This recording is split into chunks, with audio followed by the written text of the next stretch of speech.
Hey guys, welcome to Wrestling Days and welcome to this quick roundup of this week's Raw. We've got so much to go through. We need to talk about the massive talking point that is Austin Theory. Austin Theory has really shown himself to be a lot more vicious than what we thought, a lot more focused than what we thought, and obviously last week's failed cash-in having a big effect on his mentality and the way that he is carrying himself as we move forwards. The show began with Seth. He was talking about last week's cash-in. The crowd chanted, "That was stupid." So the crowd making their feelings known. This would bring down Bobby. This would bring down Ali. There wasn't really much of a promo here from Seth, and we went straight into a match between Bobby and Ali. Bobby would get a bit of a squash win. I feel sorry for Ali. He doesn't seem to have much in the way of momentum. And this was very comfortable for Bobby Lashley. He got the Hurt Lock applied, got the victory, and that was pretty much the first 20 minutes of the show. We went backstage. We got to see Mia Yim in her goggles. It made me think a lot of steampunk Becky Lynch when she used to come out with goggles. But I do like this. I think Mia joining up with the OC has been very good. It's been very good for the OC. Obviously, it's been good for Mia Yim because she wasn't even in WWE, but they've brought her in. I think she works well with these guys. I think I would like to see her in red and black. Like, I don't know why she was in blue. Like, I feel like she needs to have the same kind of color scheme as the OC. So I don't know if she's going to be with them long term, or if it's just to help with their Rhea problem. If it is long-term, then, as I said, hopefully she can get more in sync with the OC color scheme. I don't know if it was here or later, but AJ issues a challenge to Finn Balor at Survivor Series, and we would hear if Balor would accept that later in the show.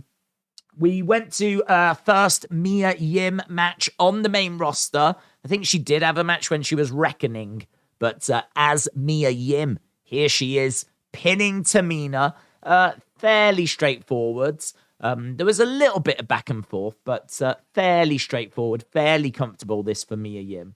I must say, like, there was a couple of moments in the match I wanted her to, like, really lay it in a little bit more. If she is the answer to the Rhea problem, she needs to be presented as a real badass. So when she hits the ropes, she needs to hit the ropes. When she throws a strike, she needs to really make it look good. I feel like what we saw in this match was her operating at around about a 7. Like, she needs to be turning everything up to 11. So, yeah, first match. We'll see where it goes from here. But she got the win over Tamina. Rhea Ripley was making moves. She came down to watch. Looked like she was about to come in. The crowd were actually chanting for Rhea, which is a little bit of a problem considering she's the heel. But she decided against getting into the ring and ended up walking away with the crowd booing. Backstage, we saw Riddle. He was saying that he's now in a band with Elias. So I don't know if that's true or not. I don't know if Elias knows that or not. But we saw a lot of this, actually. We saw a lot of backstage segments that then set up a match. So we got this backstage segment, and not long after, we would get the match. We would get Riddle versus Gable, and they kept doing that. They kept using these little backstage segments just before the matches to kind of explain why we're getting the matches. In truth, I think this match was announced before Raw anyway, but it was just something we saw quite a bit of throughout the evening. We also saw Damage Control trying to convince Mia Yim to join their team. They wanted her as a member. We would get an answer on that. She said she would think about it. We got an answer later in the show. We then went to that Riddle and Chad Gable match. Chad here, you can see, rolling backslide, getting a pin on Riddle. Otis would grab the legs of Chad, and this would result in a victory for Chad Gable. So clearly, Riddle is going to be unhappy with this. So I'm guessing we'll see a rematch of some sorts next week. Backstage, we got a segment with poker with JBL and Corbin. They were taking on just random people and beating them and taking their money. That's when Akira Tozawa, of all people, sat down and said that he wanted to play. JBL said, have you ever played before? Akira said no. And JBL was like, well, your money is very good here. So JBL was up for taking advantage of Akira Tozawa. Then we went to the Miz segment. This was interesting. He said that he regrets paying Dexter, but he just wanted empathy, and that Dexter got too greedy. And that's what happened. He also said that he'd been in bed like crying, depressed all weekend. Johnny Gargano came down. He was like, you've been vacation this weekend. It's all over Instagram. It's another lie that you're telling. So Johnny came out once more to call out The Miz and say that he is basically a compulsive liar. He called him Mr. Rogers because of the cardigan that he was wearing. Miz just kept saying that he was sorry, but he was doing it in a way that kind of made him seem like he really wasn't sorry. And basically Johnny said, well, look, we're going to get this sorted. In 2 weeks' time, it's going to be you versus Dexter. If Dexter wins, then not only does The Miz have to pay him, but Dexter gets a WWE contract. That's when someone came into the ring. It was a cameraman, started to obviously take off his hat and his mask. And of course, it was Dexter Lumis, and The Miz ran away. Then we got a backstage segment. This was pretty funny because it took me a minute just to realize what was going on with the door, because there's a door, but both Dominick and Damian Priest just walked around it. Like, that door seemingly was the most pointless door in the world. But I think there is maybe like a shutter or something that maybe comes down next to it. I think there is like some sort of wall that can be introduced. In its current form, that door is absolutely irrelevant. So I must admit, I was paying more attention to the door than I was this little confrontation. What I did see from this confrontation, though, was that Shelton was issued a challenge by Dominick. Damian Priest then stepped in. Dominick got very confident, standing behind Damian. Damian said that, you know, you should have a match. Shelton said, I will have a match, but it's going to be with Dominick. So Dominick, I think, was hoping that Damian was going to be the one to have the match. It didn't quite go that way. This was fun, but in all fairness, I was massively distracted by the door. Went to the match, as we said earlier. They were doing a lot of these backstage segments that then lead straight into matches. To be honest, I think it's just a way of making matches that maybe aren't that appetizing a little more appetizing. Like if someone said to you before Raw began that Dominick was going to take on Shelton Benjamin, I don't know how excited people would have been. So I think they're trying to make these maybe less appetizing matches a little more appetizing.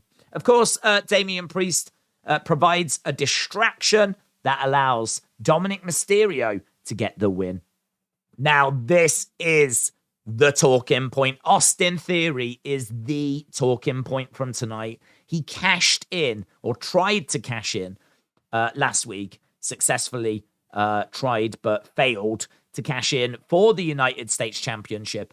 There's so much to unpack here. It's such a stupid cash-in. Cashing in on a mid-card championship. There's just no explaining it. And to be honest, he didn't explain it. What he said, his delivery here was very good, but what he actually said was nonsense. He said that no one understands the pressure that he's under. He was touted as being the next big thing, but he became the face of the franchise. He said the world wants to see him fail, but he feels more alive now than ever before, and that the Money in the Bank briefcase was an anchor and it was weighing him down. He then went into saying how Roman Reigns is unstoppable, so he went after one of the best champions in the company. Now, my thoughts on this, the delivery was fantastic. He delivered it like with confidence. It was gripping. It was compelling. This segment is really good. It's just, I have a problem with what he's saying because he has won Money in the Bank and then tried to cash it in on a mid-card belt. There is no way that you can explain or make that a good idea. You can't spin it and make it seem like, oh, yeah, that makes sense now. It doesn't make sense. It's a mid-card title. His explanation is, I've already tried to cash in on Roman and I can't succeed in doing that. But the point I made on the watch-along is he still had 6 months and Roman could get injured and be forced to vacate the belts. Austin Theory doesn't know if that's going to happen. Plus also, Austin Theory has got no idea if Roman's going to have both belts in 6 months' time. Easily one of those could be dropped at some point. You know, who knows? Maybe Roman has got to defend one of the titles in the Royal Rumble and is given the number 1 number. So, you know, there's so many things that can happen between now and the next Money in the Bank pay-per-view. The idea that Austin Theory just ran out of patience and has tried a few times and hasn't succeeded, I just think is not a good look for him. It's not a good look. That impatience, the idea that, well, I can't get past Roman at the moment, so I'll just cash in on a mid-card belt that I've had before. Like, if that is the best explanation, I think it's pretty weak. So, wasn't feeling what he was saying, but I was certainly feeling the delivery. And if we just put that to one side now, because it's in the past, it happened, it's last week, it's done, it's dusted, and we just look at what happened after. What happened after was brilliant. The match and what happens in the main event, brilliant. That is the big talking point. So, confronting him was Dolph. Dolph came in and said, worst cash-in ever, and I should know because I've got the best one. And in all fairness, I do love Dolph's cash-in. Whether it's better than Seth's is very, very debatable. But yeah, this was interesting. This obviously built towards a match. We also got clarifications on the War Games rules. So 2 teams will be contained in cages. 1 member of each team starts the match. After 5 minutes, a member from the advantaged team will be released and they will enter the match. After a 3-minute period, alternating members will enter into the cage. Once all competitors are inside, that's when War Games begins. The only way to win the match is pinfall or submission. So if you've watched NXT, it is the same rules. Then we got Skye taking on Dana Brooke, and it was a very comfortable win this for Skye. And in all fairness, it should have been a comfortable win, so that went the way it should go. Then we got Mia Yim come out saying that she has decided to be part of the War Games match, but just not on Bayley's team. So out came Bianca, out came Alexa, out came Asuka. So Mia Yim is now on Bianca's team. I was looking to see if there was any interruptions by Bray here, because this is the first time we saw Alexa tonight, but there wasn't any interruptions at all. Then we saw that Akira Tozawa was winning at poker, and you can see how dejected JBL and Baron Corbin were. This obviously, again, built to a match, but it was a bit of fun. Definitely had shades of the APA. This match is the highlight of the show for me. There were "this is awesome" chants during this. You had Theory screaming at Dolph Ziggler.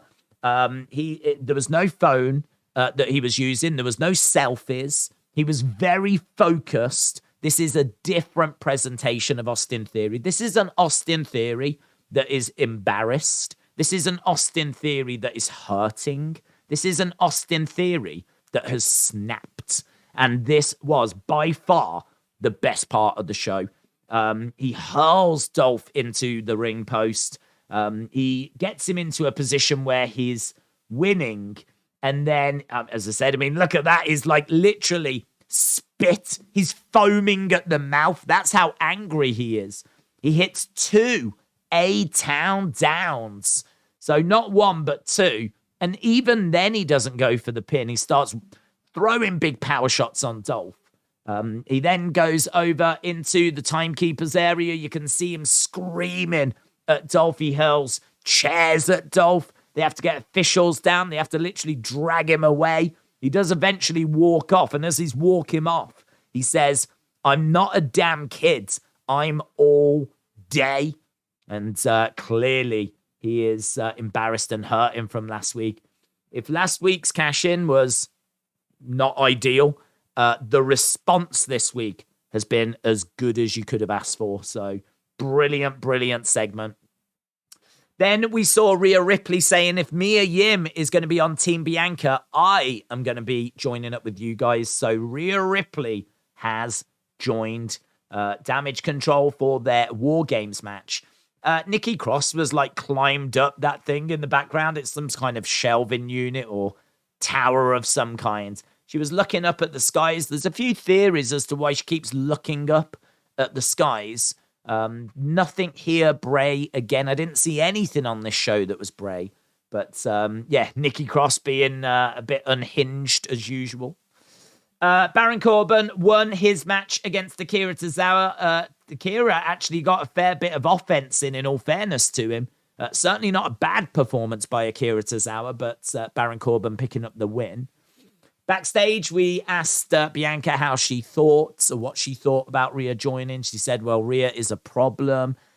Just kind of saying that she's very happy with the team she's got at the moment. Yeah, again, just looking for Bray and like the graphic anywhere. Couldn't spot anything. There really wasn't anything here for Asuka and Alexa to do, to be honest. They were very much like afterthoughts. This segment would then go on to seeing Seth being interviewed and Alpha Academy being interviewed. Wasn't really a great deal to take from this. Finn Balor was interviewed just before he went out, said that he accepted AJ Styles Survivor Series challenge, so that was interesting. And then he went out to the ring.